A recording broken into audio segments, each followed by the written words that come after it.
Any mention? Yes. Lordship, I beg to mention item number 12 and 13. Yes. Lordship, the matter may come up after 2 weeks. These are service matters. These are service matters. No, Lordship, is a doctor's matter where his adverse remarks were there in the Service matters. Not service, student institute, Any grounds? student disputes. Yes. No objection, Your Lordship. So on the prayer of the petitioner, not objected to the learning counsel or respondent, list after 2 weeks, Lordship. 2 weeks. Much obliged, Lordship. May I please, Your Lordship? Yes. I beg to mention item number 9, Your Lordship. I pray for 2 weeks' time, Your Lordship. No objection, Your Lordship. Same one. Highly obliged, Lordship. May it please, Lordship, I beg to mention item number 6.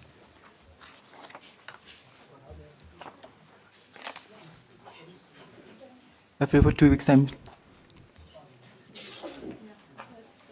2 weeks for the respondent. I'm for district council, Lordship. What is the matter of No worship dispute.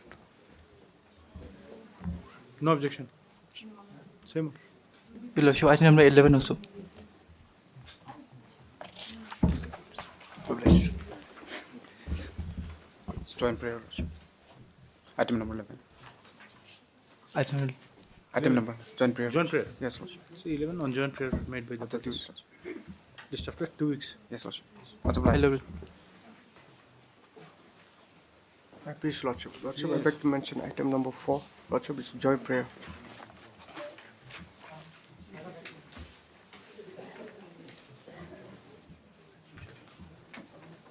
Right, same. 2 weeks. Lordship, Yes. highly obliged. May it please, Your Lordship. Lordship, if the same order can be passed for 7 and 8.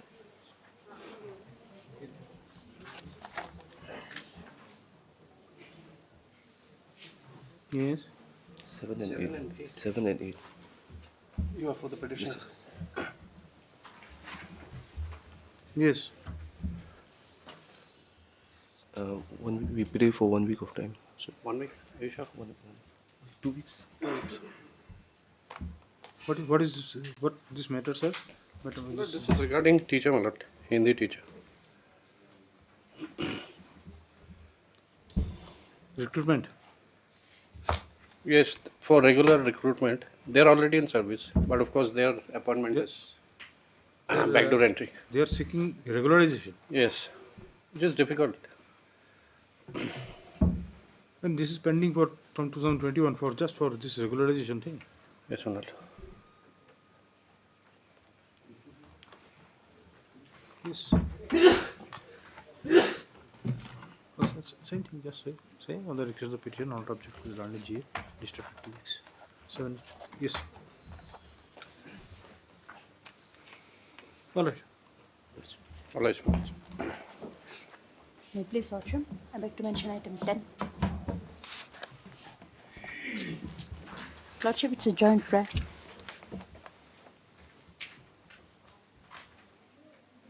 Pray for 2 weeks' time, Lordship. John Prayer with the parties, list after 2 weeks. Obliged, Lordship.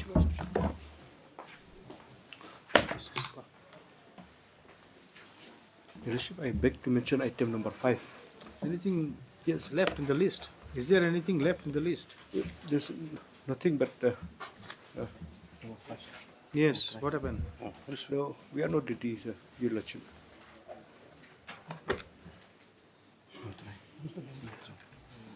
Yes. Right. Same order. Here petitioner not object to so list after 2 weeks. Yes. July. All right.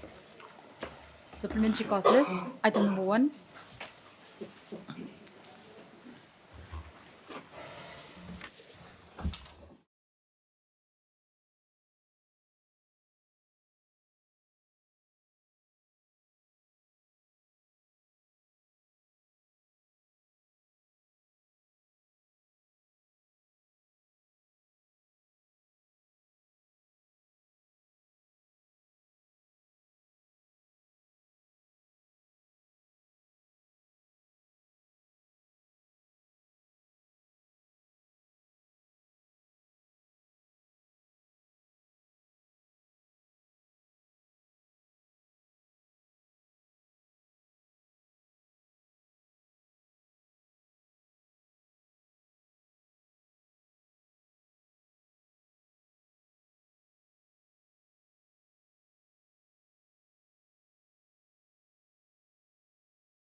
please, Your Lordship. Yes. Lordship, as per the last order dated, it was informed to engage a new counsel for respondent number 2. My lord, this is, they are saying the order of the local Yuta, my lord. Mr. Priti Sangma was appearing, my lord, Priti Sangma. And they have withdrawn as a counsel for the complainant, my lord, here on the last That was occasion. taken through the registry, Your Lordship. Still awaiting service report. Yes, still.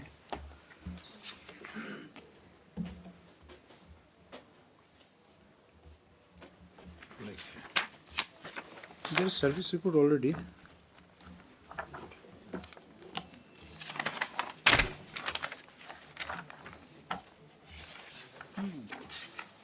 But then what does it say? This is a downloaded thing. But then where is the, Have you taken stamp? whether it is served or not served, how do we make out? Item received on 1-3. It is concerning or so and to given to whom nothing. How do we? This is the service report. Yes. See the last. See the reverse, but it shows item delivered, but then to whom?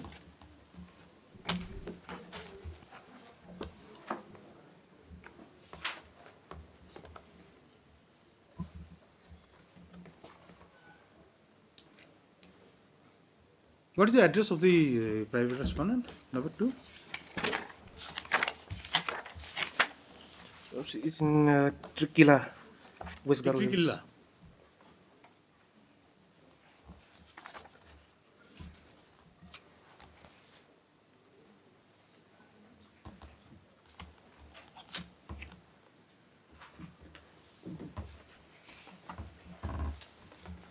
No, that is okay, but then redirect to Tikila. No, then what is this? Guwahati. Item received in Guwahati. Now, if a person is staying in Tikila,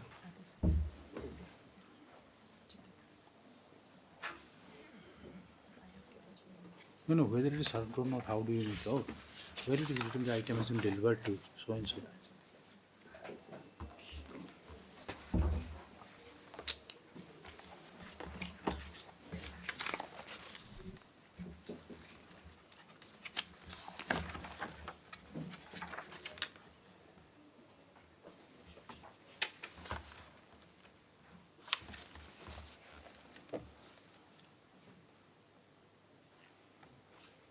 This is a problem, you know.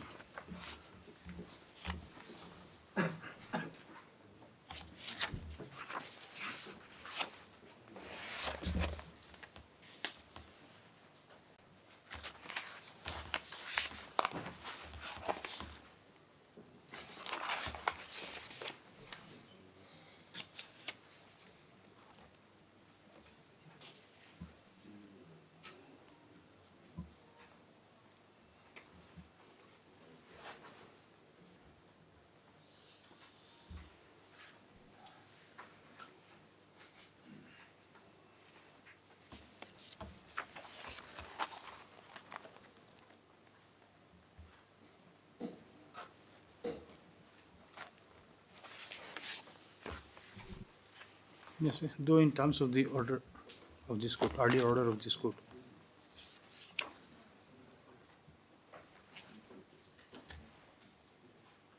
Yes, although in terms of the order, previous orders of this court, previous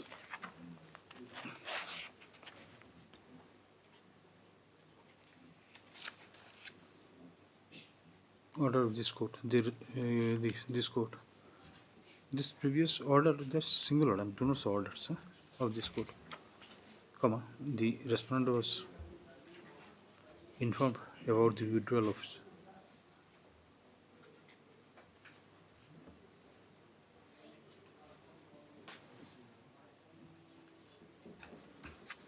just read it again. Notice, just say in terms of the previous of this, although in terms of the previous order of this court, the notice was issued to the respondent to informing him to engage the new counsel, comma, there is no positive report as to whether such notice was at all delivered to the respondent number 2.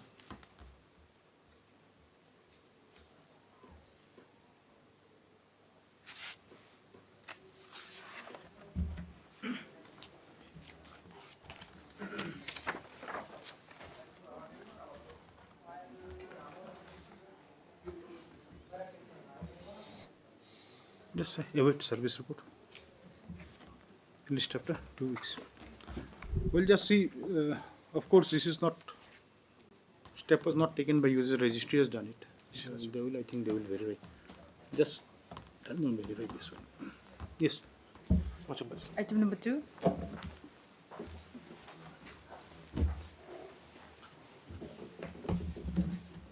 May it please your Lordship. Lordship, we were supposed to file an affidavit in possession, your Lordship. But yesterday only, your Lordship, we have received instructions from the department. Therefore, your Lordship, I kindly pray if your Lordship can grant me 3 weeks' time, your Lordship. No. How much time is this? 3 weeks, your Lordship. Just one prayer made by Much another obliged, council. Lordship. So and so. 3 weeks time is granted for filing affidavit in opposition. Yes, Lordship. Yes. Declare please. Item number 3.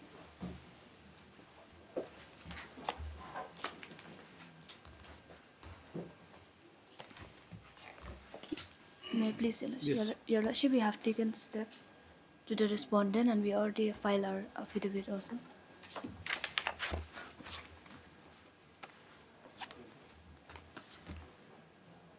You have filed an affidavit, Yes, and whether that has been, notice has been delivered. it has been delivered.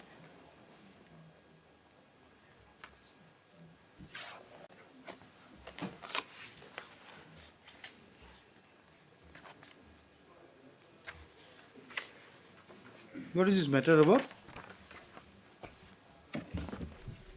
This is a property dispute, or No, Your Lordship, we have come against the impugn order dated 19/8/2025 passed by the learned judge. what This is the, record- what is that subject matter of the case?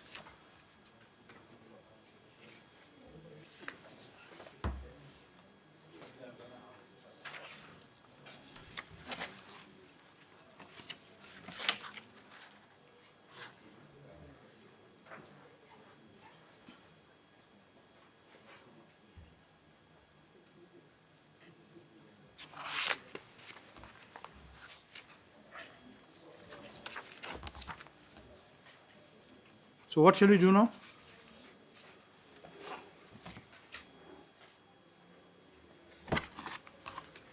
What do you want us to do now?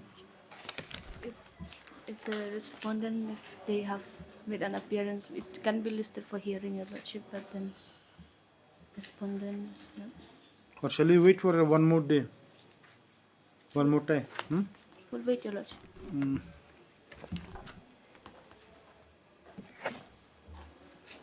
Yes. It is submitted by the learned counsel appearing for the petitioner that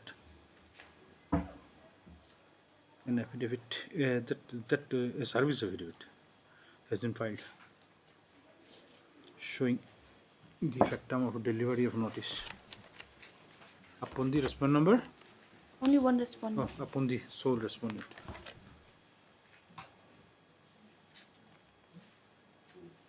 Stop. However, there is no appearance on behalf of the respondent when the matter is called today.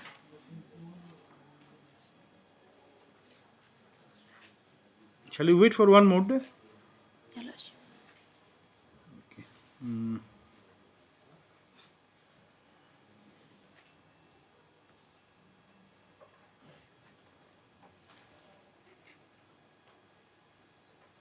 This is a fight between the family members. The name suggests, the surname suggests that, is it? You don't know? No, Your Lordship. What is it? Okay. Service. Just say as for list after 2 weeks to await appearance of the respondent.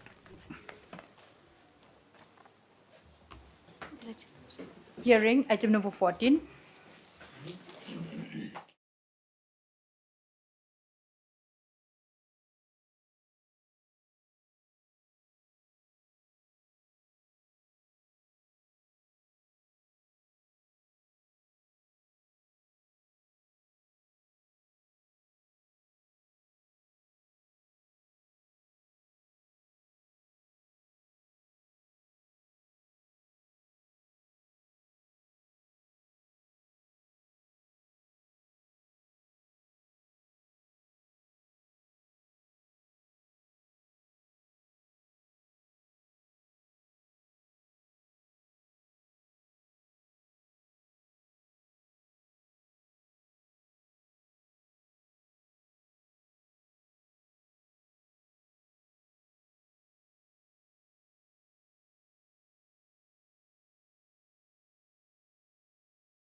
Yes. May I please, Your Lordship? Lordship, I'm seeking some accommodation, Your Lordship, in this matter. 1 week's time, Your Lordship, be given. What is this matter? My lord, they have come here on a revision, challenging an order in a review, which was filed in a judgment, the appellate court. So it's a appeal, Revision of order passed in a review. my lord. Because appeal is barred in Yes. rejection of review, isn't it? Against rejection of review, no appeal lies. No, but then the yes. the decree or the judgment that is appealable. Okay. So this is in a execution case. No, No, in there was a decree from the trial court. Okay. So an appeal was filed against the decree. Okay. We succeeded in that appeal. So they filed a review in it. The court rejected the review. Okay. So it's a case of reversal. That reversal was in your favor. The review was only limited to their asking in a review to allow them to adduce additional evidence.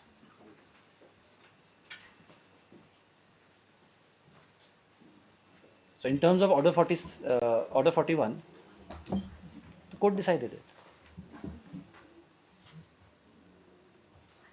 Order 41? Okay. Yes. Order 41, Rule 27. Okay, anyway, what is to be done now? Lordship, 1 week's time, Your Lordship, maybe. I'm praying for adjournment, Your Lordship, 1 week's time.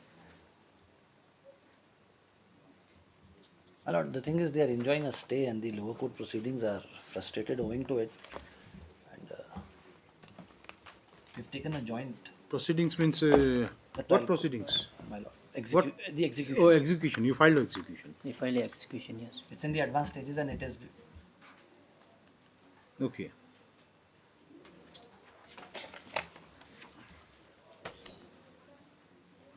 Take adjournment, will vacate the interim order. Lordship, the Why, what is the problem today? Lordship, the senior conducting counsel is on his way, so he's On his? on his way to the court, so he's stuck in a traffic jam. So Lordship, he asked me to. Lordship will Mr. pick it Khera up will on the have next after 1 week. 1 week, Your Lordship. One prayer made on behalf of the London Senior Counsel appearing for the petitioner. List after 1 week. Lordship, This will not like to stay the execution proceeding. You see, a person should not be denied the fruit of his litigation. Yes. My lord, permits, I- can we have it on 25th, my lord? Because I have 2 outstation cases on 27th, 26th. So we'll try to avoid 27th, to listing it on 27th. Lordship, I'm praying that interim order may be continue, Your Lordship. Is there an interim order? Yes, Your Lordship. Yes. Yes, My lord, will Your not Lordship, take on the any. next. For 1 week, since the senior counsel is not there. But then any interim order is passed here. There Yes, is, my lord. there is. Your Lord. In the miss case. Yes, in the miss case. Miss case, you just repeat the same thing. List along the main case. Interim order, if any, shall continue till the next date. Yes. Highly obliged, Your Lordship. 16.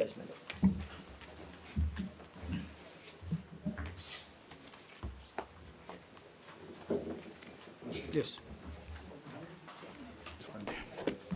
This is, my lords, a CRP challenging an order of the Learned Commercial Court, whereby, my lords, the Learned Commercial Court had rejected my challenge to the appointment of an arbitrator solely by the respondent. After the appointment, my lords, which was done unilaterally by the respondent. You see, this court doesn't know anything about arbitration law. Yes, my lords, Now, normally, is there any provision which says in which manner arbitrator should be appointed? contract in this case, Lord. Yes, Very well. Just sit. We'll come to you. Let us know some basic thing from. Okay. yes, my lords. Let the court gain some knowledge and then. In fact, even me personally would be in a better Because I'll try and Now, assess. whether law prescribes appointment of arbitrator in which manner it should be done in the act, Yes, whether it my is there. lords. It provides. So that binds all the party, or it can be overridden by incorporation of clause in the agreement. No, my lords, that binds the parties, the manner of appointment. The provision of law would be treated supreme. Treated supreme. So, my lords, if I briefly explain the manner in which the appointment is contemplated under the Arbitration Act. Yes. There is, my lords, section 11 of the Arbitration Act.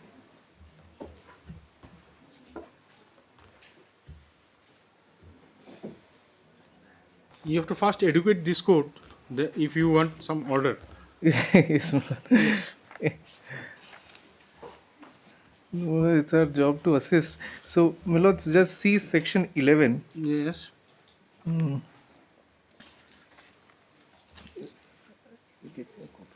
is one of you can go. One of you can go. Yes. Sure. My lords, just a moment. I'm, my lords, opening section 11 because it is somehow.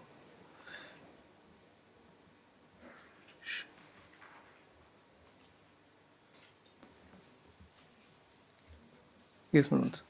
So, my lords, section 11 in itself is the process of appointment which is contemplated under the Act, and it starts with the subtitle Appointment of Arbitrators. And there are different parameters laid down. If I can, my lords, take your lordship to the first one, a person of any nationality may be an arbitrator unless otherwise agreed by the parties.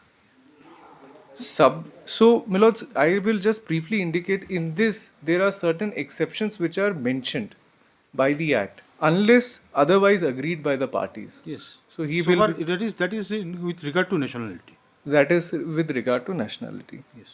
Now, second, my lords, subject to subsection 6, the parties are free to agree on a procedure for appointing the arbitrator or arbitrators.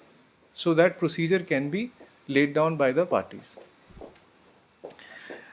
3 is failing any agreement referred to in subsection 2 in an arbitration with 3 arbitrators, each party shall appoint 1 arbitrator and the 2 appointed arbitrators shall appoint the 3rd arbitrator who shall act as the presiding arbitrator. So if there is no procedure, 3 arbitrators are mentioned, one by one party, the other by other party, and then they will combine. And if there is an agreement between the parties, Because if then, that even one arbitrator also can be appointed. yes, yes. So there is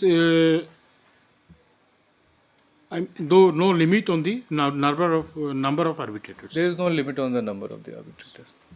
So, my lords, 4. If the appointment procedure in subsection 3 applies and a party fails to appoint an arbitrator within 30 days from the receipt of a request to do so from the other party, or the 2 appointed arbitrators fail to agree You are on reading subclause 4. 4. So 3A is not needed.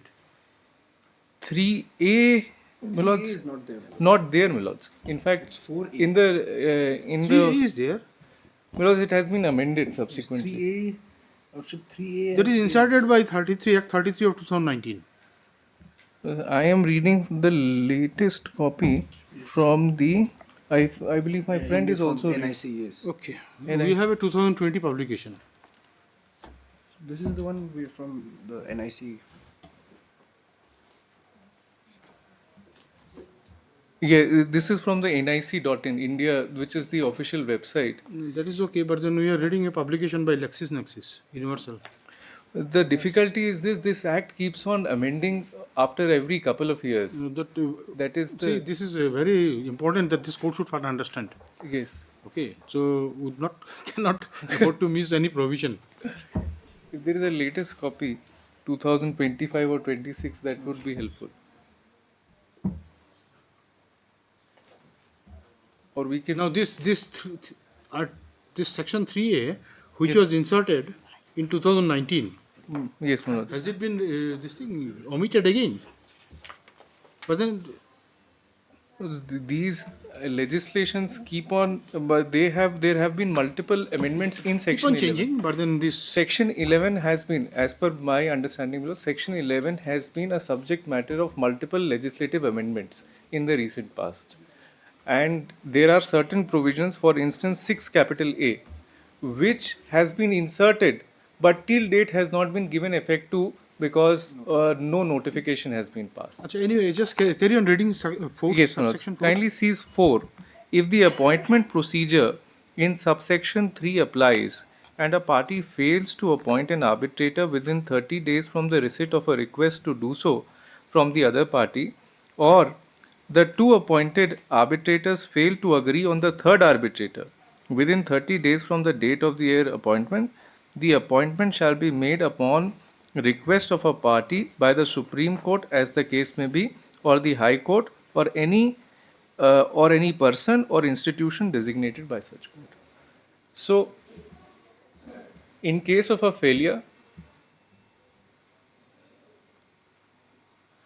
the Supreme Court is applicable as far as international arbitrations are concerned. The High Court is applicable as far as domestic arbitrations are concerned. So, on a failure of compliance of the procedure, there is a remedy provided that you can go and approach the High Court, respective High Court, for appointment. Now, Milords, 5.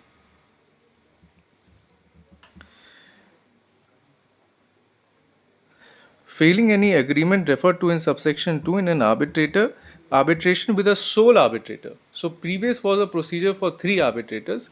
Now, for sole arbitrator, if parties fail to agree on the arbitrator within 30 days from receipt of a request by one party from the other party to so agree, the appointment shall be made upon a request by the Supreme Court, or as the case may be, by the High Court or any person or institution designated by such court. So in case of a sole arbitrator also, you can approach the Honorable High Court if within 30 days there is no appointment. Now 6 Milos, where under an appointment procedure agreed upon by the party, a party fails to act as required under that procedure, or the parties or the two appointed arbitrators fail to reach an agreement expected of them under that procedure, a person including an institution fails to perform any function entrusted to him or it under that procedure, a party may request the Supreme Court, or as the case may be, High Court. Here is this thing. 6 Milos. Yes, where under an appointment procedure. Agreed by the parties. That means agreement. Agreement. Okay. Now that, so far as you are concerned, yes, there was a stipulation, there was an agreement. There was an agreement. Okay. There was an agreement. But if I fail to act as per that agreement, then you can approach the Honorable High Court for the purposes of appointment of an arbitrator under 6. So that is the relevant part. Okay. And with this appointment, Milods, there is a further caveat that is there as far as the agreement between the parties. Because this provision says that there is a certain method which is provided in the Act under Section 11, that if you have no procedure, directly approach the High Court. If there is an agreement between the parties, follow the agreement. And if the agreement is not being complied by any of the parties, then approach the Honorable High Court. That is, Milods, in sum and substance, the procedure under Section 11. Now, the difficulty arises as far as the agreement between the parties, whether all kinds of agreements are permissible under law or not.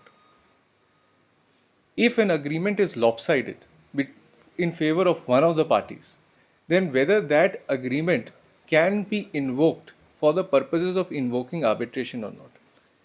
This question arose as far as earlier, Milods, there used to be those government contracts where the government used to say that I am going to appoint my general manager, or my general manager is going to appoint an arbitrator to decide a contractual dispute. That is not an agreement, it's an imposition. Imposition. Now, so far as the agreement is concerned, yes, when parties willfully sign it, yes, can we say that it's an imposition? No, Milods, in the difficulty is to term certain clause of an agreement, yes, as imposition. Right. Which way we interpret it?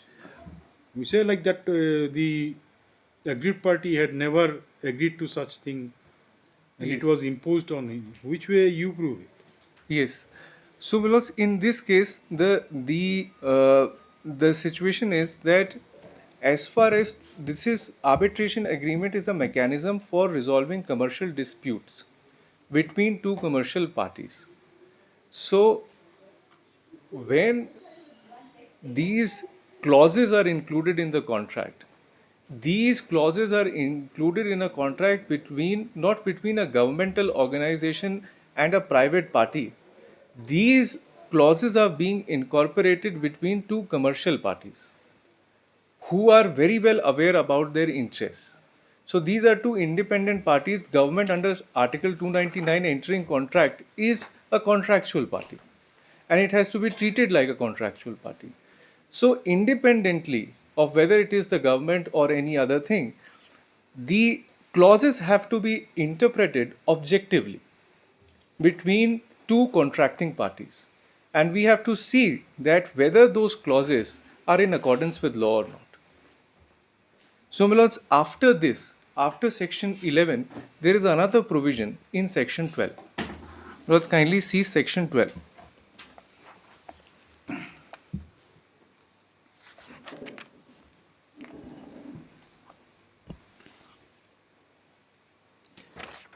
And it says, Milods, grounds for challenge. Yes. And Milods, if I read, when a person is approached in connection with his possible appointment as an arbitrator. He shall disclose in writing any circumstances A, such as existence either direct or indirect. No, that is with regard to the person who is sought to be who appointed as an arbitrator, isn't it? Yes, ma'am. Now, do we have anything to do with here with this provision? Well, not directly. I am just giving a context. For me, relevant provision is 12.5. Just to see how the section has placed the legislative policy in this provision. This provision, Milords, underwent an amendment in 2015, a significant amendment. All these aspects were not included in section 12. These came to be included in 2015 with a specific intentment in mind. So, Milords, in that context, it says that the person has to disclose in writing circumstances such as existence either direct or indirect of any past or present relationship with or interest in any of the parties or in relation to the subject matter, whether financial, business, professional or other kind. That is to ensure fairness. Ensure fairness. Okay. Similarly, my lords, B is whether you are able to devote, which are likely to affect his time, ability to devote sufficient time to the arbitration, in particular ability to complete the entire arbitration proceedings within the period of 12 months. So, my lords, now explanation 1 is important. The grounds stated in the 5th schedule shall guide in determining whether circumstances exist which give rise to justifiable doubts as to the independence or impartiality of an arbitrator, and similarly, my lords, the disclosure shall be made in terms of the form in 6th schedule. So, as far as the aspects, my lords, this aspect of whether there is any ground for justifiable doubt in mind of a other party that you are not fair is something which is incorporated in 5th schedule. This was not there till 2015. It came in 2015 in line with the trends in international arbitration. So, this is one aspect, my lords. Justifiable doubt is one aspect, whether there is a justifiable doubt. And then there is another category. Then there is, my lords, another category. Now, for completeness, if I read 2, an arbitrator from the time of his appointment and throughout the arbitral proceedings shall without delay disclose to the parties in writing any circumstances referred to in subsection 1 unless they have already been informed. So, it's a continuing duty that he has. 3, an arbitrator can be challenged only if A, circumstances exist to give rise to justifiable doubts as to his independence or impartiality, and he does not possess qualifications agreed to by the parties. And 4 minutes, a party may challenge an arbitrator. This justifiable doubt referred to in subclause 3BA. Yes, ma'am. Whether that has to align with this explanation 1, which you read out just now, the 5th schedule. Yes, ma'am. It has to be based on that. It has to be. Cannot be anything outside. Cannot be anything outside. But with a caveat, I may say, because there is a 5-judge bench decision, it's not something which is going to affect my case. But just to be fair, what has happened is that there is a recent judgment, 5-judge bench judgment of the Honorable Supreme Court in the case of CORE, which is Central Organization of Railway Employees. So, where the Supreme Court has gone into the details about why these provisions have been introduced and the intentment of having a fair and just arbitration. Because ultimately what happens, Milords, after an arbitral award is passed, then the scope under section 34 is very limited. So if a party is being subjected to an unfair arbitration, after getting an arbitral award, in terms of remedies, it is a very limited amount of remedy that any party will have. So it is very important that the arbitration proceedings happen in a very fair manner. That is the idea behind that judgment. I have relevant paragraphs and everything which is there, Milords. Now, my lords, kindly sees 4. A party may challenge an arbitrator appointed by him. You can challenge even your own arbitrator, or in whose appointment he has participated only for the reasons of which he becomes aware after the appointment has been made. And 5. Notwithstanding, because this is the most important part, because it starts with notwithstanding, and it's a non obstante clause. Notwithstanding any prior agreement to the contrary, any person whose relationship with the parties or counsel or the subject matter of the dispute falls under any of the categories specified in the 7th schedule shall be ineligible to be appointed as an arbitrator. That is where your case is. That is where my case is. So, if he falls within the 7th schedule, then he cannot be appointed as an arbitrator. And, my lords, there is a further proviso which is there in this provision. How to come out of it? Provided that parties may, subsequent to disputes having arisen between them, waive the applicability of this subsection by an express agreement in writing. So, someone is connected with the subject And matter. what this 7th schedule is about? Milords, Provides for certain conditions. Milords, there are certain category of persons which are provided in the 7th schedule to the arbitration, and they have been termed to be ineligible to become arbitrators. So we have, Milords, after 2015 two categories in section 12. One is the category of justifiable doubt, where you can challenge his appointment. So someone is appointed and his appointment can be challenged, saying that I have justifiable doubts. Second is that you are ineligible to become an arbitrator. Justifiable doubt is linked with 5th schedule, and ineligibility is linked with 7th schedule. That is also the legal framework of it, and as far as ineligibility is concerned, you can come out of it if there is an express agreement in writing in respect of that arbitrator after the disputes have arisen, not prior to the disputes. So any prior agreement, even if there is any, that is immaterial by virtue of this statutory provision. So now this is the category, this is the statute which is there. Now let's coming to the facts of this case. In this case, what has happened is, my lords, there is an arbitration clause at page, your lordship will see at page 156.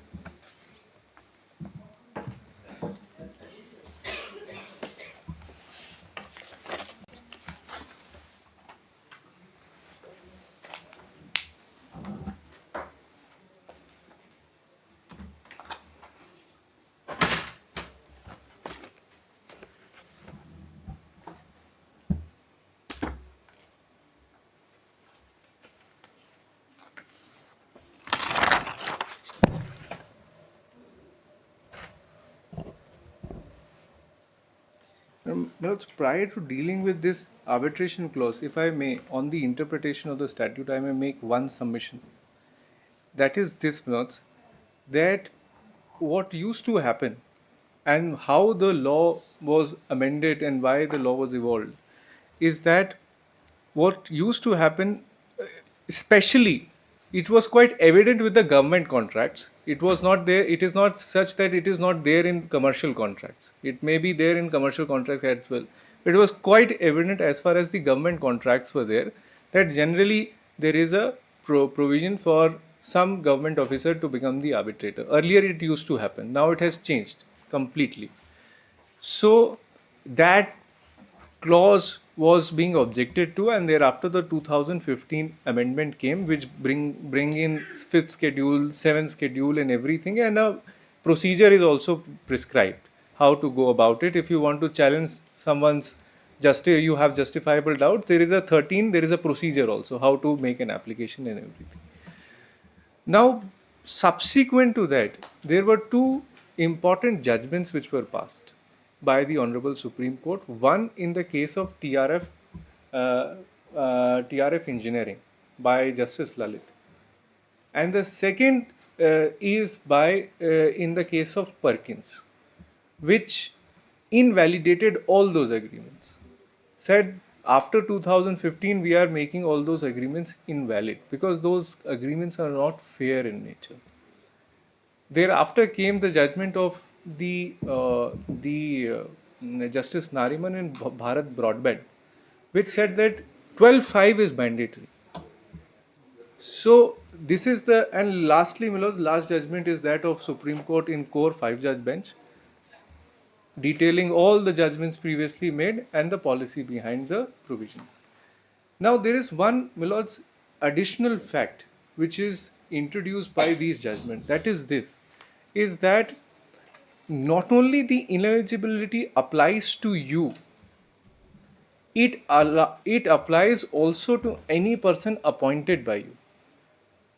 So if I have a contract, I say, okay, I am not becoming an arbitrator, but my brother will become an arbitrator. My friend will become an arbitrator, and he will be the sole arbitrator. Then the judgments in TRF and Perkins say, you are ineligible. When you are ineligible to become an arbitrator, you are also ineligible to appoint an arbitrator. Some independent authority has to appoint an arbitrator. So, Milord, that is the entire interpretation of the provisions, and I will indicate relevant paragraphs from the judgment. Now, Milords, to 156, which is the arbitration clause.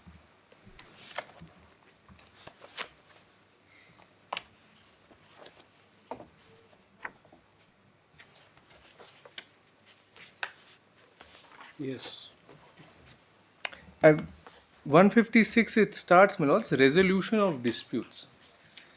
And it says 39.1, any disputes or difference arising out of or in connection with the contract shall to the extent possible be settled amicably between the parties.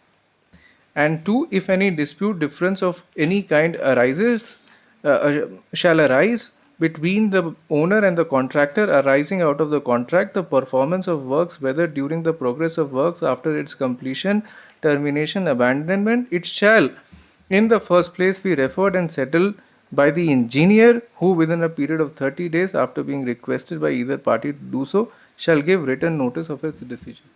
So there is a tiered mechanism. First you amicably resolve it, then go to the engineer. However, in the facts of the matter, they have not gone to the engineer, they directly invoke the arbitration. Save as herein 39.3, save as herein after provided, such a decision in respect of every matter so referred shall be final and binding upon the parties until the completion of the works, and shall forthwith be given effect to by the contractor, who shall proceed with the works with all due diligence, whether he or the owner requires arbitration as herein after provided or not. 39.4, if after the engineer has given written notice of his decision to the parties, no claim to arbitration has been communicated by either of the parties within 30 days from the receipt of such notice, the said decision shall become final and binding on the parties. In the event engineer failing to notify his decision as aforesaid within 30 days after being requested as aforesaid, or in the event of either owner or the contractor being dissatisfied with any such decision, or within 30 days after the expiry of the first pension period of 30 days, as the case may be, either party may require that the matters in dispute be referred to arbitration. So there is a mechanism. Now, my lords, coming to the arbitration clause, which is at 157, it says all disputes. Go ahead, please. Yes. All disputes or differences in respect of which the decision, if any, of the engineer has not become final or binding as aforesaid shall be settled by arbitration in the manner hereinafter provided. Although in this case, there is no decision of the engineer. Then was it a prerequisite for Because invoking it is- arbitration? Because it says It was 40.1. an option, but then it was not a prerequisite. It did not come as a prerequisite. Because, my lords, 40.1 is an entry point to arbitration. That's okay.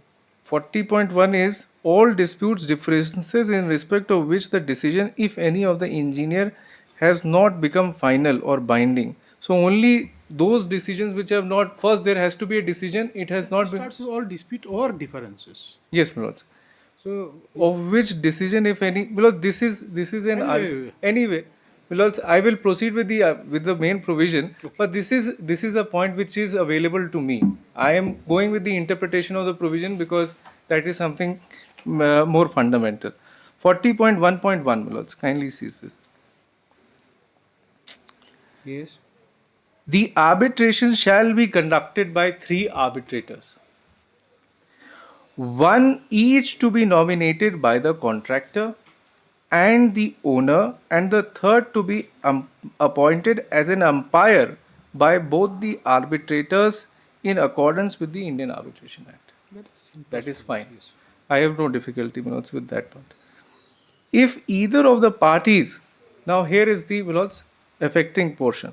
If either of the parties fails to appoint its arbitrator within 60 days after the receipt of a notice from the other party invoking the arbitration clause, the arbitrator appointed by the party invoking the arbitration clause shall become the sole arbitrator to conduct the arbitration. So here is, my lords, the difficulty. And the clause is saying that within 60 days, if you do not reply, then I am going to make the arbitrator the sole arbitrator and he is going to decide all the disputes. The difficulty with this provision is that ultimately the net effect is that the arbitration would be decided by an arbitrator which is unilaterally appointed by one of the parties. But then there remains no other option. If one side remains silent, they do not come forward for appointing their, then what the other side would do? They will remain silent. Precisely, this is contemplated under section 11.6. Section 11.6, they can approach the Honorable High Court, get a fair arbitrator appointed. See, agreement is something. Agreement has to be, my lords, in accordance with law. Definitely. But then, just because there is a provision available in the Act doesn't mean that the party should be dragged to the court. Now, do you want to say that this incorporation of the second part of the clause is not in accordance with law? Are you challenging that? Yes. That is, my lords, because in arbitrations what happens, these arbitration clauses are drafted by the parties. Now, there is an element of what they call in arbitration, my lords, pathological arbitration clauses.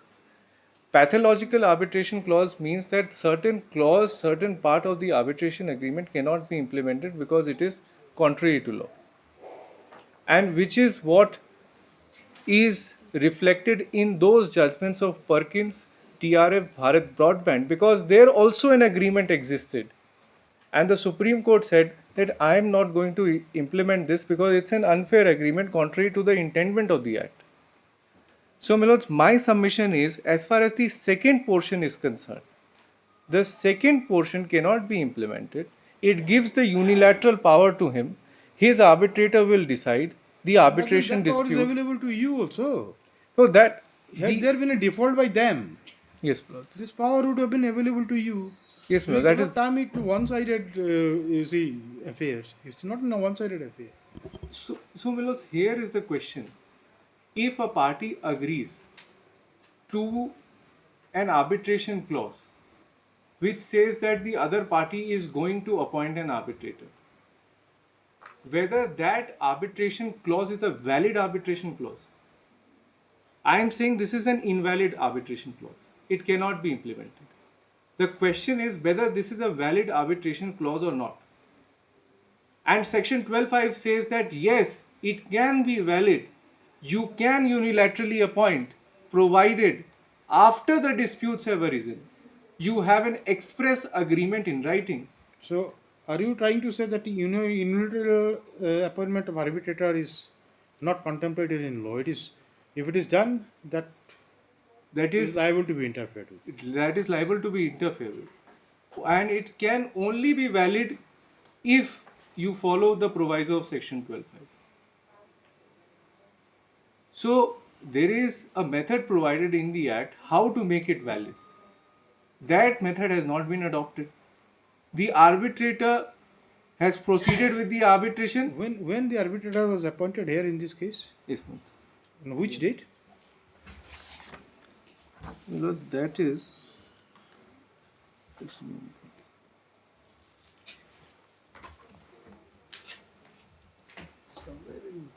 No, that is a clear letter.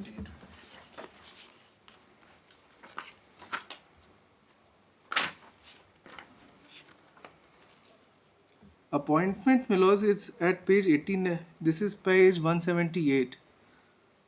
What was the date? When? Yes, my lords. The date is 10th of February 2024. And when did you challenge his appointment? Yes, my lords. I challenge it, my lords, immediately. Okay. Yes, that is not that is not in dispute. I challenge it in immediately as soon as I received the notice that the arbitration tribunal has constituted its proceeding. During the course of the arbitration proceeding, because the entire proceeding is completed, the award is reserved. You did not get a stay of the proceedings. Because we did not get the assurance was made that the arbitrator will not proceed. And thereafter that assurance was breached and the arbitrator proceeded and reserved its award without hearing me anything. Knowing fully well the fact that section 14 is pending before the commercial court, challenging his jurisdiction. Ideally, he ought not to have proceeded with the arbitration. But everything is completed precisely. This is my my lord's contention that I am not given. I am not part of his appointment process. The appointment has happened by way of the respondent. Because you defaulted, you did not comply with the stipulation of 41. Yes, my lords. I defaulted, but that happens, my lords, almost in all arbitrations. The default from one of the parties happens in all arbitration. So it becomes a rule. It's not a rule, but the thing is that it cannot be. See, continuation of wrong will not make the wrong right. Yes, that is there, my lords. Now, I am not saying that it's a wrong, why it was not responded to, because even 39.1 is not invoked here. This 40.1.1, the second part, is basically only in case of default by one of the parties. Yes. Otherwise, you see, like, had there been compliance of the first part, second part would become inoperative. There will be no need to invoke The question is, I am saying, I have defaulted. 60 days I have not replied. I agree to that fact. But that is not subject matter of this dispute. If I have delayed, he will get some more interest for the delayed part if he is entitled to an arbitration. The question is of jurisdiction of an arbitration tribunal.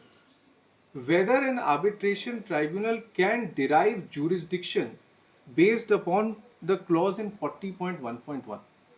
Whether that clause, your lordship has to then decide whether that clause is valid or not. And return a finding that in view of the judgments passed, this is something which is still permissible. What has happened is that this clause is prior to the 2000, they have adopted, because this is MECL's clause. And what I have noticed is that these clauses are also available in the contracts entered into by Power Grid. So it may be so that those clauses are adopted in toto. And this clause and agreement is prior to the amendment. So prior to the amendment, they agreed that this is the clause. At that point of time, there was no Supreme Court judgments or these amendments were not there. But the invocation happened subsequent to the amendments. So we are governed by the amendments which are available. And if the clause is something which is contrary to the Arbitration Act, then it has to go. So that is the narrow compass in which this dispute revolves. And now the question is, my submission is, now if your lordship sees, as relevantly my lords indicated, the letter of appointment of the arbitrator kindly says, my lords, this letter by which he was appointed on 10th February 2024 at 176.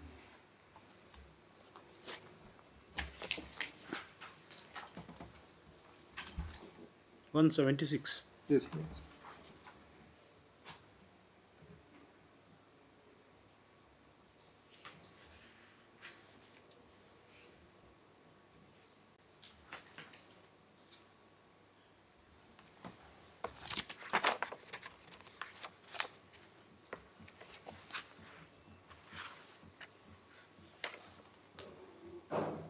Why there are two paginations here? Should have- Well, it's only the pages I am told in circle are the pages that your lordship has to go by. should have There are cancelled the other multiple- one. Becomes confusing.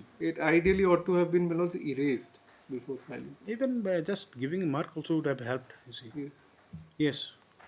176 minutes. This, your lordship notes, is a legal notice by the lawyer. And subject is notice for appointment of arbitration. Thereafter, Milords, reference is made to the two agreements. Briefly, if I may, just to give a background of how these clauses are there. Milords, there are two agreements for erection, and these two agreements, 1 and 2, of dated.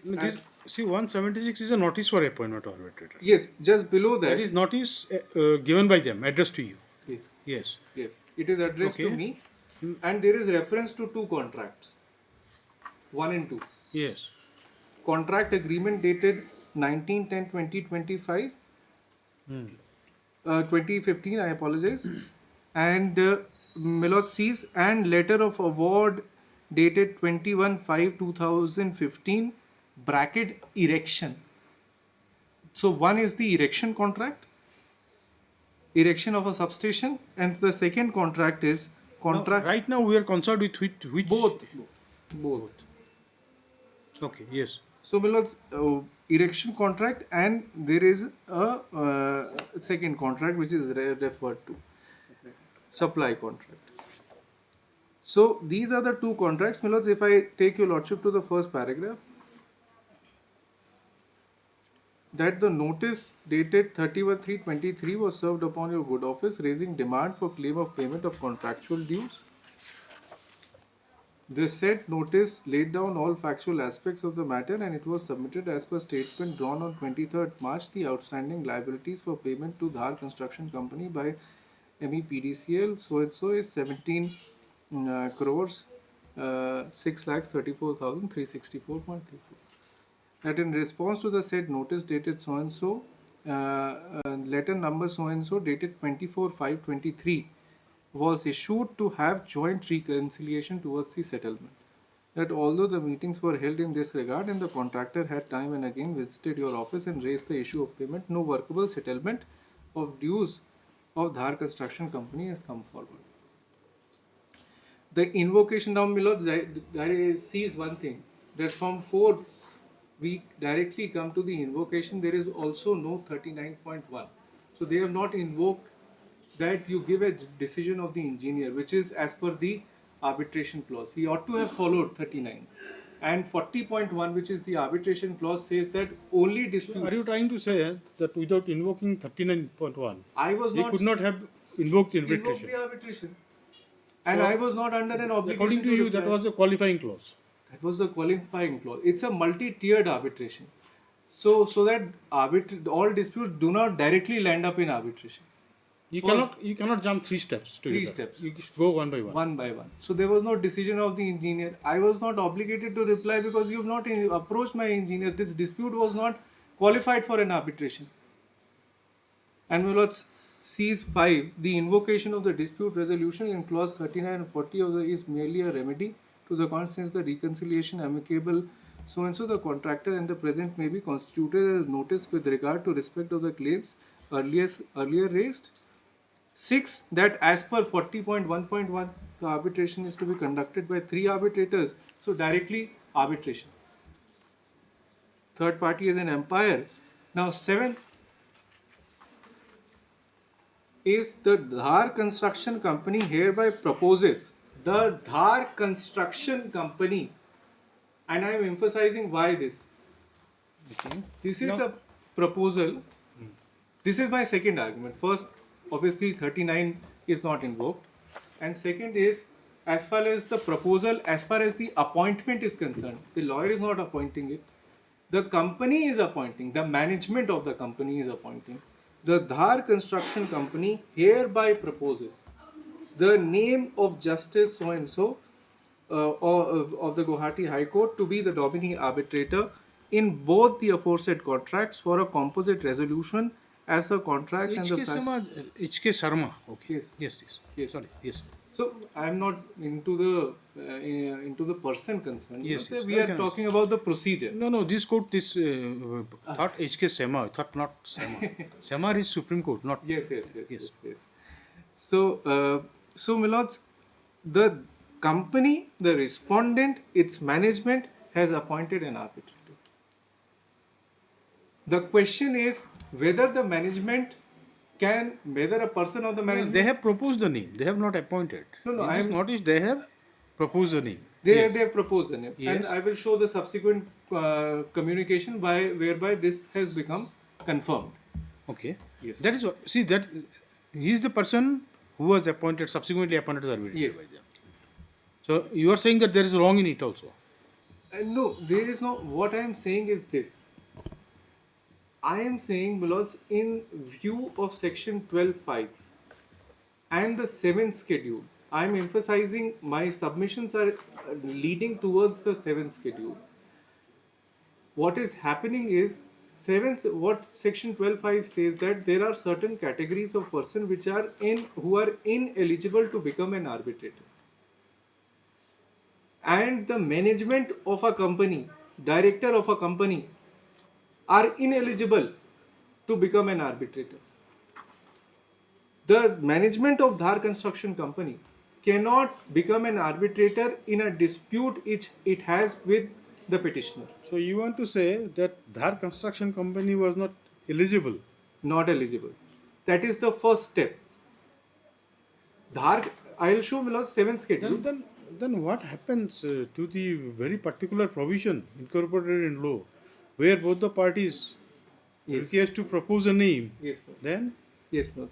That is the company itself and the employee of company. You want to say there is no difference between them? No difference between them. That is in terms of the statute. There are two things. There are two kinds of arbitration. One is a 3-membered arbitration tribunal, and one is an unilateral arbitration, or where is a sole arbitrator. Another kind. You see, one is 3, one is 1, and one is 1 by default. 1 by default, yes. So ultimately there is a subcategory in it. It may be so, but the thing is that what happens broadly, why I am trying to address your lordship's query, that what happens in a 3, if you are saying that management cannot become an arbitrator or management cannot appoint an arbitrator, what happens to a 3-membered arbitration tribunal? Then this logic should ideally also apply to a 3-membered arbitration. I am arguing against myself that this logic should ideally also apply to a 3-membered arbitration tribunal. So this situation, when it arose before the Supreme Court in those judgments which I have referred, the Supreme Court says that there is a distinction between a 3-membered arbitration tribunal and an arbitration done by a sole member. In a 3-membered arbitration tribunal, both the parties have the power of counterbalancing their choices. You will appoint one, the other party is going to appoint one, and they are part of the appointment process. Their appointees will appoint a presiding arbitrator. So in that sense, that appointment is valid as far as 3-membered arbitration tribunal is concerned. But when it is going to become a sole arbitrator, then the unilateral power cannot be given to one party. So that is the difficulty, that as far as 3-membered arbitration... But then is it not that you see, like, it is the situation which basically decide all these aspects which you are submitting right now? Say supposing, like, there exists arbitration argument containing GCC or whatever you just say. And then what happens subsequently when it comes to appointment, when dispute arises and come to an appointment arbitrator and all? Just do not specifically refer to this case. Yes, sir. And the arbitration clause stipulating the same kind of arrangement when it comes to appointment of arbitrator, one of the parties remains silent. Then what remains option remains to the other side to approach the court. That is only option. That's the only option. That is because that is also in H.S. Bedi's case. It happened in the previous arbitration regime as well, and it is followed in the subsequent is silence is not agreement. No, is it correct? Lordship, the That is the only option remains. 12.5 says unless the agreement provides. Okay. Or it says notwithstanding, but it again says unless the agreement provides. We are not. We just wanted to know your initial reaction. I don't agree to it. That is. So, my lords, the thing is that, and it's a very effective remedy. Why the High Court? Why the High Court has been given that power? I am asking myself why the High Court has been given that power, and the answer to that question is because what essentially happens by way of an arbitration act is that powers of civil courts are getting denuded. The disputes which ideally ought to have been litigated by way of suits are going before private tribunals between private individuals. So if... See, Mr. Pandey, I do not know, sorry to interrupt you. Now these laws basically came up to reduce the burden of those civil courts. Yes, sir. Yes, sir. Okay. Now what appears that these are causing more burden on courts. Because now each and every issue in arbitration is raised before court, right from the appointment of it. Yes, please. So that is the sad reality of how it has turned out to be. But the intendment The act was... bars filing of a revision application. Now 227 has been resorted. Well, but the thing is... Now that those kind of things becomes now then basically serves no purpose. The very intention behind the legislation is... Anyway. Is defeat, but if just to add to that Milot's observation of the court, as a matter of Milot's personal experience, limited personal experience that I have had, the most difficult and challenging aspect of an arbitration is Milot's to get fair-minded arbitrators. So, Milot, that is a very big difficulty that is there, and that is the reason for the litigation, because the litigant is somewhere unsatisfied. That is why the litigant approaches the court. And Milords, as it was said by one of the drafters of the 1996 Act, he said, Milords, that the arbitration is won and lost at the stage of appointment. So when the appointment is such a crucial aspect, to have these disputes which concern Milord's public money, at least they should be adjudicated whatever happens of that arbitration. No, but then if you see, most of the arbitrators are retired judges. I don't anyway, let us not go here. Anyway, just please. Yes, Milord. So, Milord, so para 7, I was reading Milord's para 7, yes, whereby the appointment is proposed by the respondent. Now, Milords, thereafter, there is a letter of 18/4/2024 at page number 179.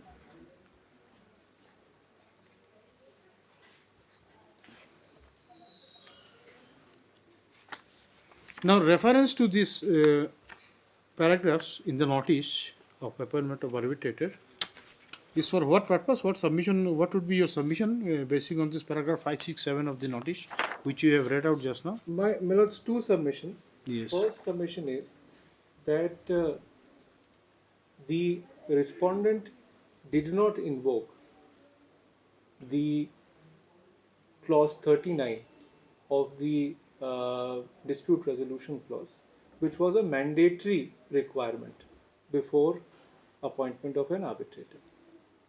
Okay. Accordingly, the invocation itself was invalid.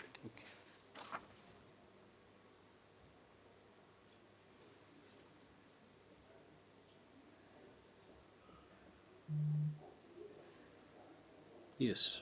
And secondly, my lords, the appointment here in para 7 is made by the management of the respondent,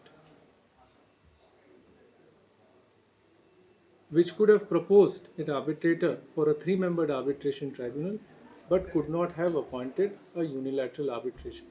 No, when you are saying that the appointment of unilateral appointment of arbitrator is something not stipulated Yes. in law, In law. then that takes care of the entire Yes. subject. Yes. Choice of person comes later. Once Choice of person comes later. So that is there. Well, subsequently, by the subsequent letter at page 179, 18/4/24, the proposal of the learned arbitrator was confirmed. It is, my lords, it is a letter, my lords, in fact, written with a copy to mark to me. With a copy which is at 181, a copy has been marked to me, but it has been addressed to the arbitrator. that is And but that is on the subject of appointment. subject of appointment. So my that lords, is a kind of appointment letter too. yes, my lords. Kindly read, my lords, 180, and it's at the second paragraph, that as per provisions of 40.1.1, if either of the parties fails to appoint an arbitrator within 60 days after receipt of a notice invoking the arbitration clause, the arbitrator appointed by party invoking the arbitration clause shall become the sole arbitrator to conduct the arbitration. That the period of 60 days from 12 to 24 had expired on 12/4/24, no response was received by the contractor during this period of 60 days regarding the appointment of the second nominee arbitrator. Hence, in terms of 40.1.1, the arbitrator appointed by the party invoking the arbitration has contractually attained the status of the sole arbitrator. So he becomes the sole arbitrator by this. My difficulty is not with his proposal, but he becoming the sole arbitrator. That is the part, my lords, which affects the petitioner. Now, can we invoke here the proposition delay deferred security? In the context, you may say like which way it's coming. Now, you have been given 60 days time. Yes, ma'am. Now, The difficulty is that, my lords, delay. say supposing when there is a default on your part Yes, to respond, right. can you say that you have no right to seek equity? That, my lords, in my humble submission, that may not be applicable in the facts. That proposition will not be opposed. Not be applicable. Firstly, because I have a reason, my lords, I have indicated that he has not followed the contractual clause himself. No, we see we see the other side. We say that you are a government undertaking, you are a department, Yes, and the whatever aspects so far as which created the layer of protection, yes, these were complied with. Okay, so with regard to this, Right. now you did not respond. You kept unusually mum, yes. and subsequently the appointment was made. You come with all those. There are two things, my lords. There are two submissions to this. One is the factual submission. Factual submission as to what happened in this case, and whether my silence is justified or unjustified. That is one part of it. I say my silence is justified till the time you invoke the arbitration clause in accordance with how the scheme of the contractual dispute resolution clause is there. If you have not done so, then you cannot expect a reply from me. But then see whatever was done, Yes. you were given prior notice to it. No, because that is separate. That is a factual aspect. Most See, important fact. these are the queries coming from the court. Yes, Don't think that the court has taken a view like No, this. I'm Court not wants to saying know that. it. I'm not saying that. Now, whether the default on your part Yes. would disqualify you from raising the points, even if it is based on the very enactment. No. Because you see, otherwise, you see, there is no denial of right to use. See, like your this whatever the protections were that were given to you. No, I will say, my lords, assuming everything against me, I had a malicious silence. I ought to have replied. Contractually, I ought to have replied. These are contractual rights. 60 day, 30 day, there is whatever it means. But even if assuming that my silence was illegal, malicious, or with some ulterior motives, still, what has to be seen is that whether that clause is valid or not. And I have a right to challenge an illegal clause at any stage.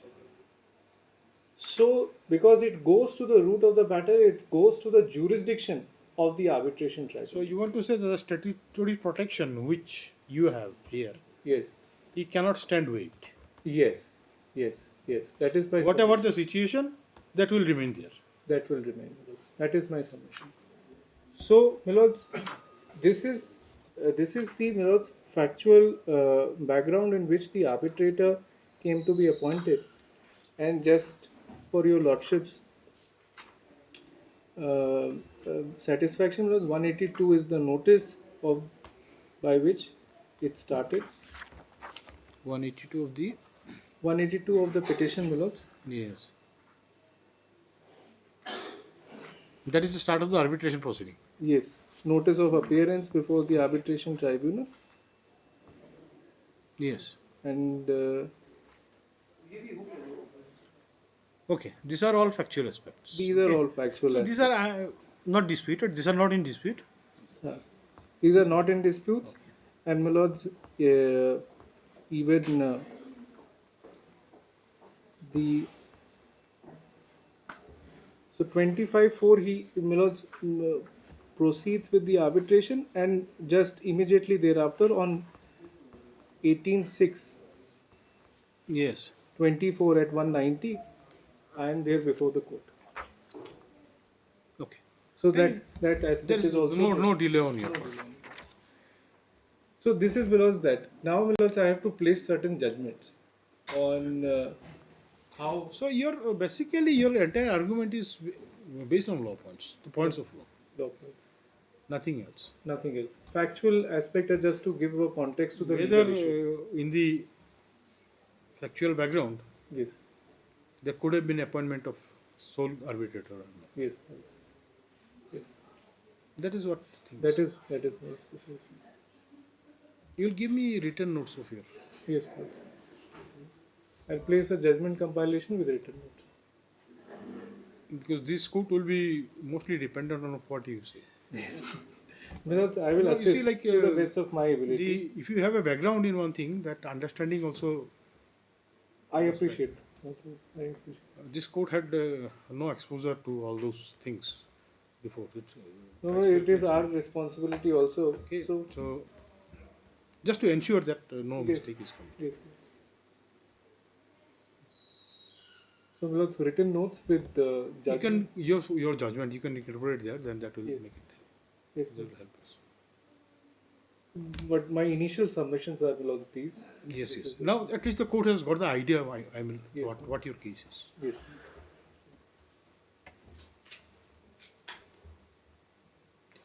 Yes, Mr. Dev, what you'll say?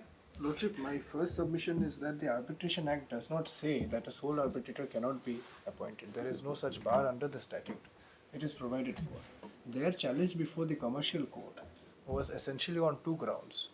Whether by Okay, we have not seen the order of the commercial court. just so that- briefly, I'm yes. just giving a No, background. you will take us to that order also. Lordship, yes. Just to give a brief background of what has happened. Lordship. Yes. It was their contract. It was not the contract draft. It is their contract. They are the MCL, MEPDCL.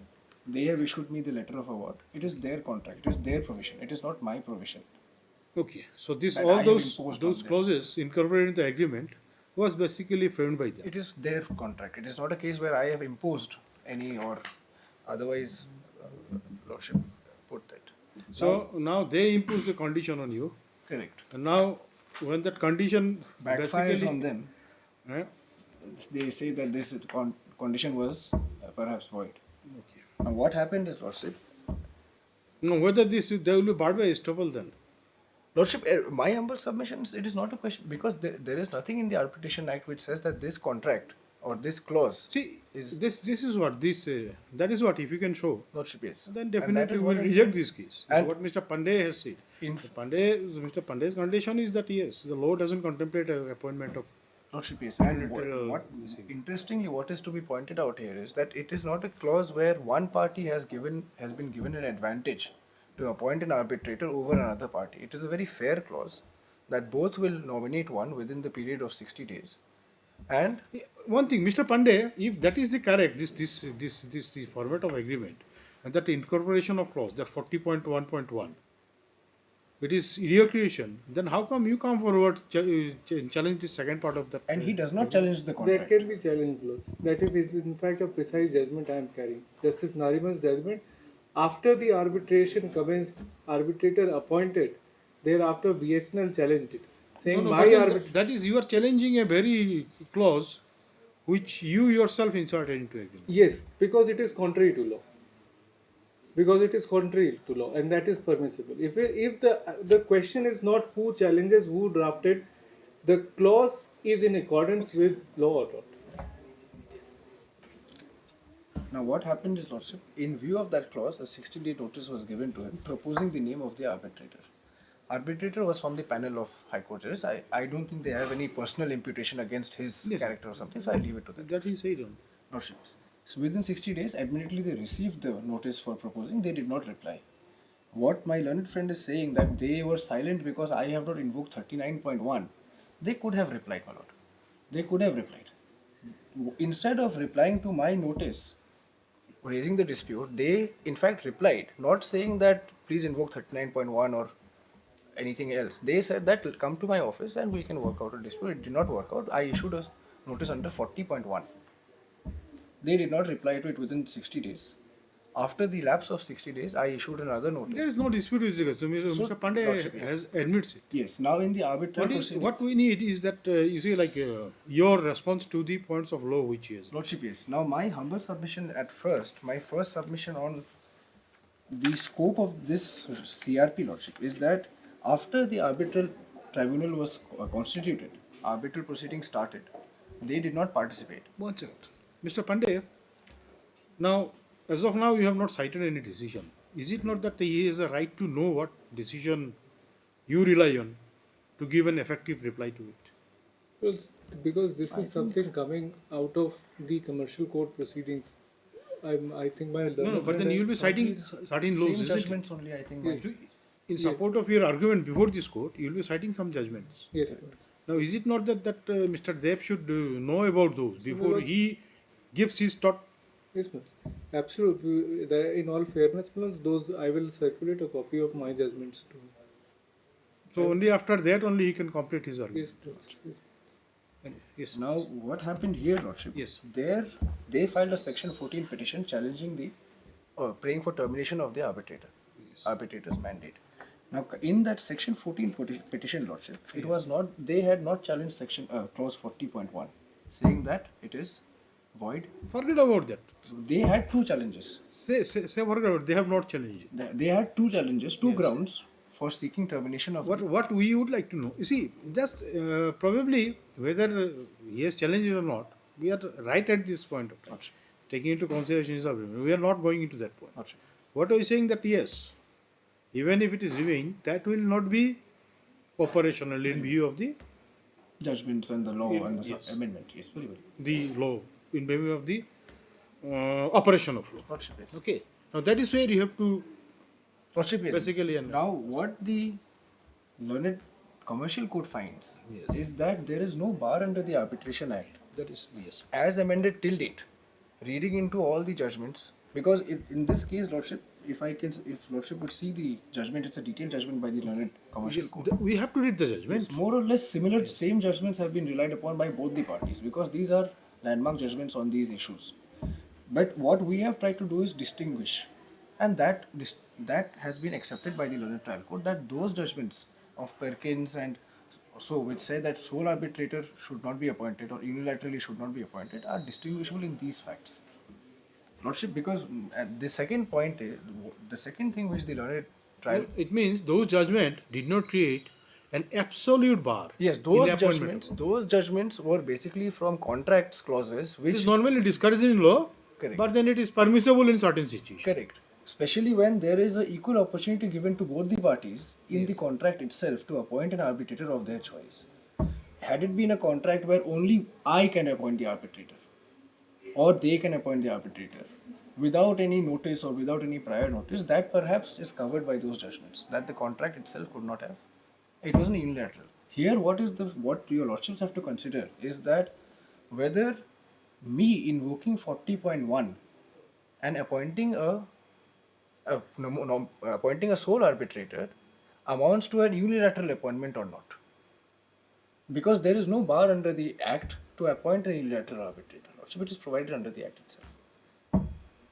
And the learned commercial code finds that having the opportunity, given the opportunity of 60 days, and also before that when the dispute notice was issued, and not having failed to respond to it in terms of the contract, it is not a case where I have unilaterally appointed the arbitrator. It is a case where ample opportunity was given to them, but they failed to do so, and in terms of the contract, the arbitrator has been appointed. And their second ground, my lord, was that the person who has been appointed as an arbitrator is ineligible under the 7th schedule. And they had mentioned 5 or 6 categories out of the 7th schedule, which they say that because of these reasons, that he has a direct influence.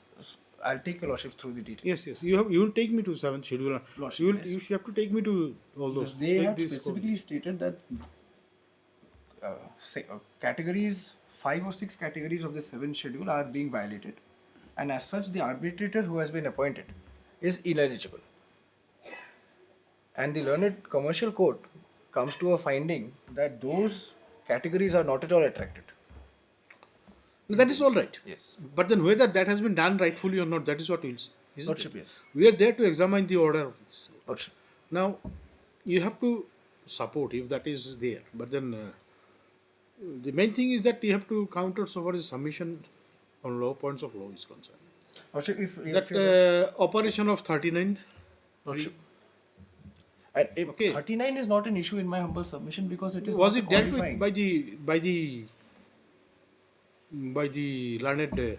No, it was never raised by them. Okay. It was not raised. It was not raised by them, and neither did they say that 40.1 is inoperative, and that has been recorded by the petition.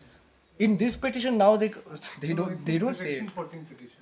If lordship would be pleased to see the section 14 petition, that would, because that is Where is all that? of this is arising out of that, my lord. Kindly see page, my lord, 87 onwards. Just a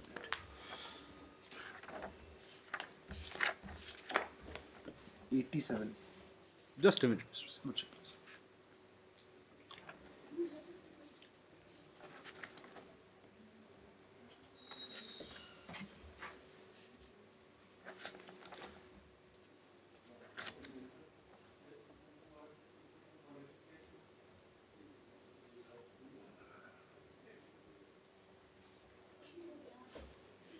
Page 87. Page 87 it starts with.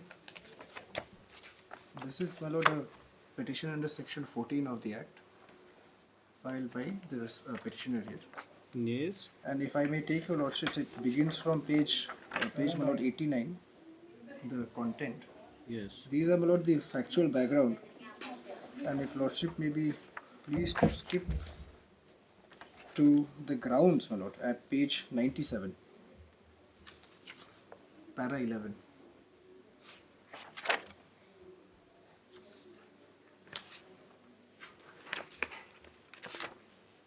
Yes. Lordship, they have raised, my lord, certain grounds, if I may very quickly skim through, my lord. First, they say that it is an abuse of process and it has been initiated at my instance. And the second, they say that it is a unilateral appointment done by me. So that cannot be sustained in law. Second, ground C is also, my lord, more or less same. D is also this is where they say about that the respondent and its officials are ineligible to be appointed as arbitrator in terms of section 12. Now kindly see the language used, Lordship. What they say is that the respondent or its officials, which means the company and my officials, my employees, my managers, my directors, so and so, are ineligible to be appointed as arbitrators in terms of section 12. Lordship, I have no dispute with that. The arbitrator is not the respondent nor its official. No, here says if you are not eligible, then you are not eligible to appoint also. Lordship, that is not correct. Anyway. Now, number C. Anyway, yes. Lordship. Confined to the question of law, that will be more important. E, F, my lord. Yes. And then G is, they are talking about a judgment, my lord. G. So this 39.3 was not raised. It's not there. Now, Para 9. Para 9. My learned friend skipped Para that. 9 is the factual, my lord. So what? Para 9. That the learned arbitrator has been appointed in violation of the agreement. Para 92. And the arbitral procedure between... Page 92. Page Yes, 92, and paragraph 9. For, No, you have not specifically. This is a general statement. no, the subsequent part of that paragraph. Yes. The general condition of contract so and so as placed by the MEPDCL during the bid phase on a multi-tier dispute resolution, wherein the very first requirement mandates that the dispute arises in relation to shall be referred and settled by the engineer. So that aspect was raised. Aspect was not raised in the ground. They have filed it. It's okay. It's okay. So anyway, It's okay. Lordship, I It's skip okay. that. Court has noted. Now, thereafter, my lord. Because What if I- something is not adjudicated by, something is not raised before the Learned commercial court. learned commercial court and not adjudicated, then that cannot be raised in a In revision. fact, in this CRP also, Lordship, of course, my learned senior will say that factual amendments are made, but even in this CRP in the grounds, there is no such ground.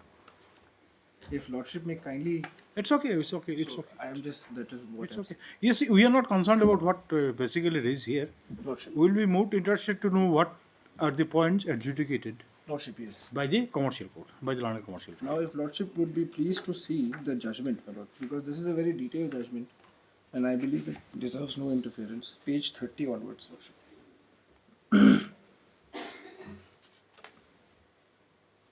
So according to you, the 39.3 was not challenged, isn't it? Yes, they did not Yes, raise yes. that. I have not invoked 39.1. 39.3 was not raised before that, right? Lordship.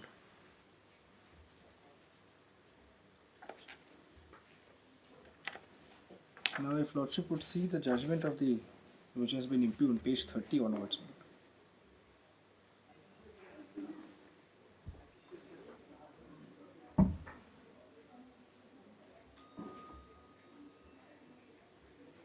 Page. Page 30, annexure 1, E1, begins at page. What is 30. this? This is the impugned judgment, Lordship. Okay.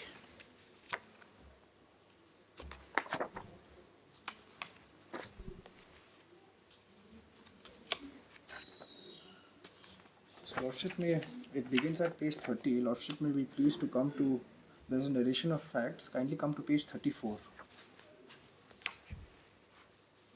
Paragraph 4.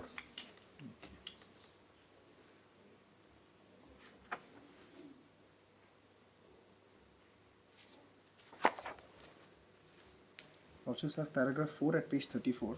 This is their case before the learned commercial Yes. court. Yes. Ground A, my lord, is, these are the same grounds which Lordships have just read in the section 14 application. Okay. And there is, Page 7H.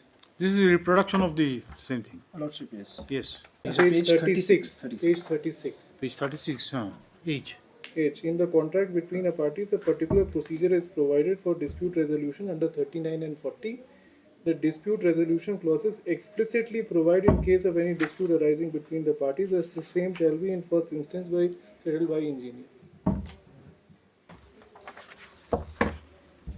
Now, my lord, may kindly see their submissions at page 42.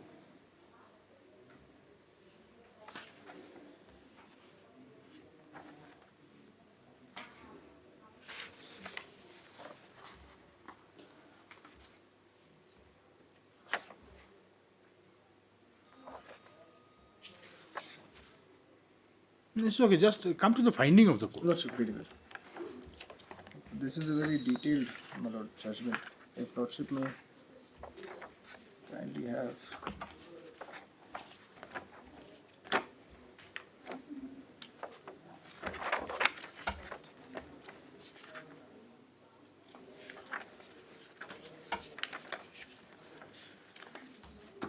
The judgment, my lord, has essentially dealt with two issues: whether the appointment was unilateral and whether such appointment was barred under section. From the finding starts? Lordship, please, Lordship may kindly have.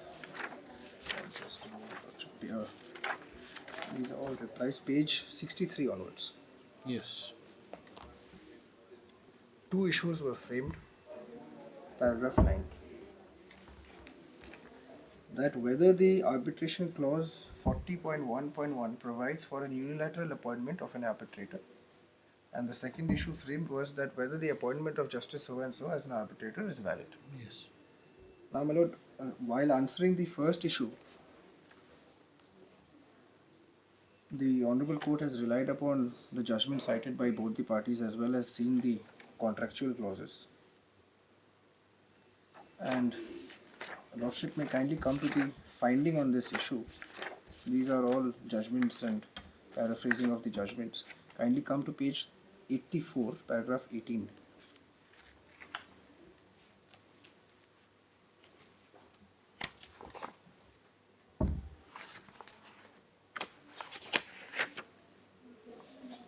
Yes. It says, my lord, having examined the judgments relied upon by the parties, the arbitration clause involved in the above set of cases, and the facts of the instant case, clause 40.1.1 of the contract cannot be said to be unilateral, since both parties were given equal opportunity to nominate their respective arbitrators, and the nominated arbitrators was to appoint the third arbitrator or umpire.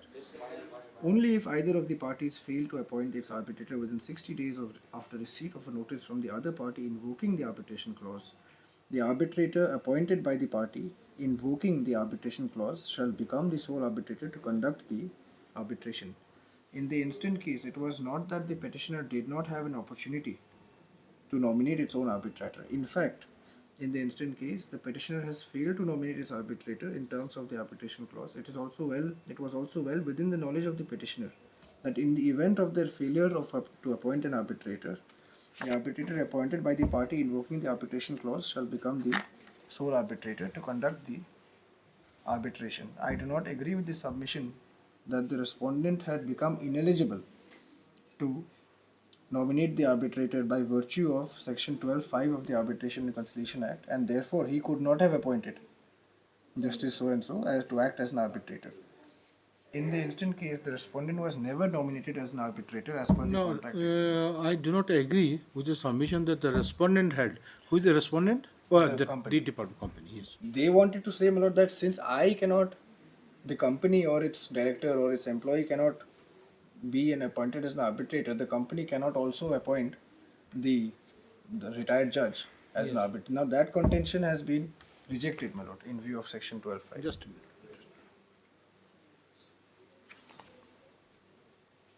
Because 12(5) is specific to 7 schedule.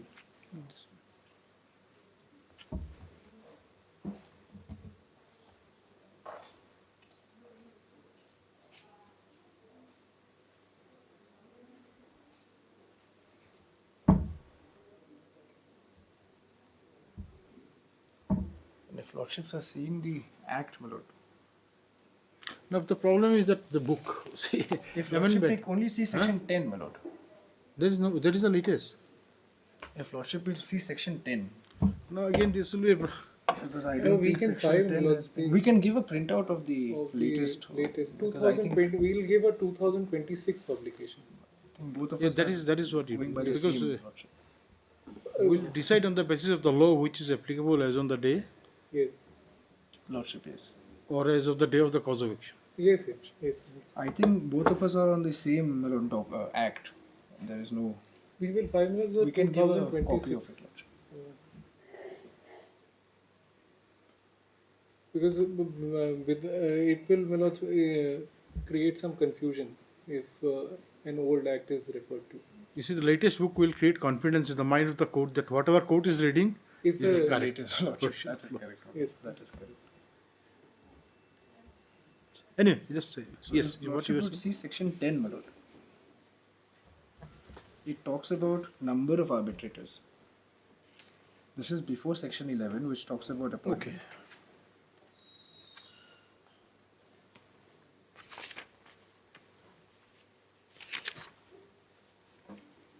Yes. Lordship, it says, my lord, the heading is number of arbitrators. The parties are free to determine the number of arbitrators, provided that such number shall not be an even number.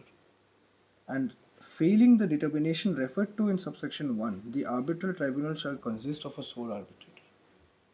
So it is not a case, my lord, where the Arbitration Act prohibits appointment of a sole arbitrator by the party. There is no bar. There is no bar. As long as it's not an even number, it's fine. Clarify, my lord, that is not even my case. That there cannot be a sole arbitrator. No. My Yes. case is that there cannot be a unilateral appointment. Appointment, yes. It's okay. So sole arbitrator is not barred. And Lordship may kindly see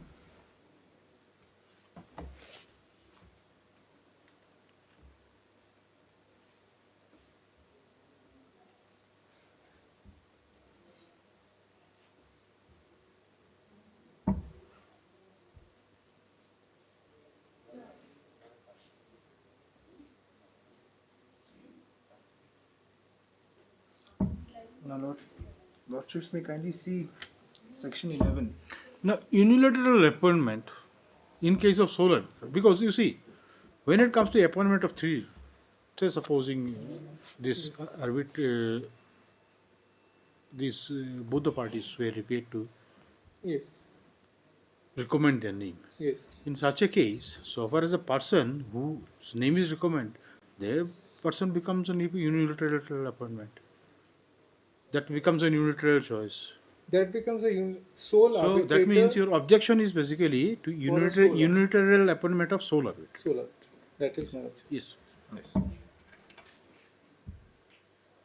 Now Lordship may kindly see section 11, clause 5, my lord. Subsection 5. I'm sorry, subsection 6, Lordship. Section 11. 6.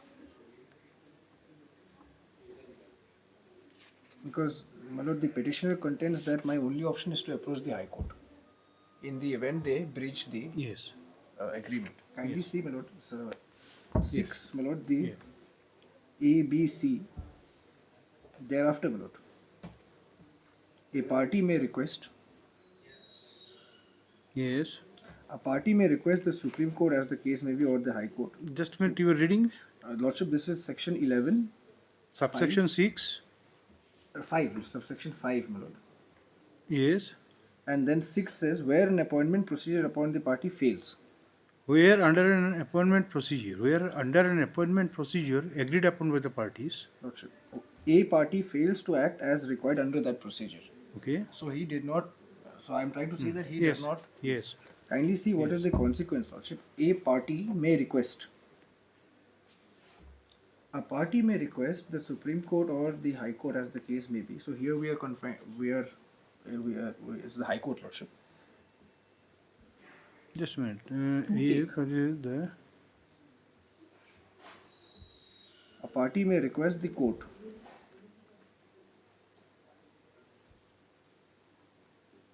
to take the necessary measures. no, that is something here. It is.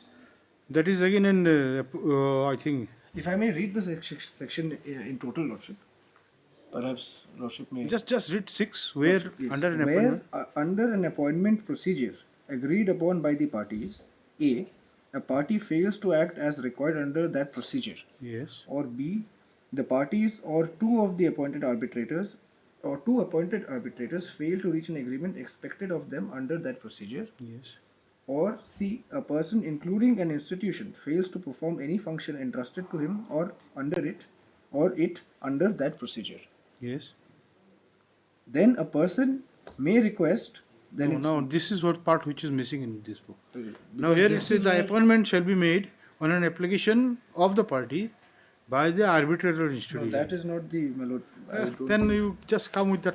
Then it would be, my lords, proper that these circulate, my lords, the Please, latest please. copies of the Arbitration Act. Because this talks about approaching the court and There are certain What amendments. No, it is better that the latest yes. copy is. There the cause of action is of 2024, isn't it? Yes. 24. That means like we will just go by the law as it is on 2024. Yes. Not supposed. Any amendment thereafter will not be taken into consideration. Yes. If at all it is If there. at all there is a, I don't think so. There, As far as this issue, I don't. there is no. If you don't think, then it will be correct then. Lordship, I think it's better we give a Yes, copy yes. of the thing along with the schedule of the entire act. At the same time also see all other law points and all whatever is these things. Okay. Hard.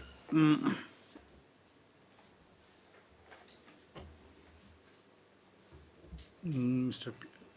Pandey, Learned Counsel for the petitioner, and Mr. Deb, Learned Counsel, appearing for the respondent. That's a length. Stop. The hearing could not be completed. When shall we fix it? Let's have it after 1 week or 2 weeks. Whatever is convenient to you, because Mr. Deb will be here. So, Yes, ma'am. May I have it after 2 weeks? as straightforward by the parties. At least after 2 weeks. Well, court may ask you some irrelevant question also. Don't get surprised by that. Every question will it's a process of adjudication. Every question is important. Well, there is also interim orders passed in the miscellaneous. That is up to this date. Yes, Up to, is it? The miscase. There is a miscase. But no final order. No We'll final just order. say in the miscase you just say interim order passed earlier. Shall continue till just say in the miscase you say, since the main CRP civil revision petition has been taken up for hearing, the interim order passed. Shall continue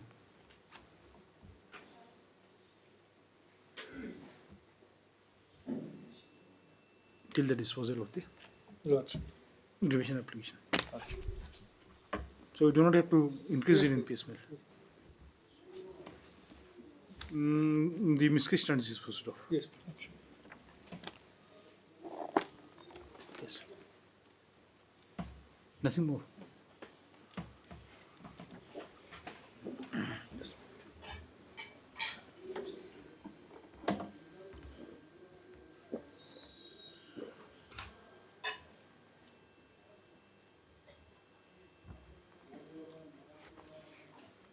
Obliged, Lordship.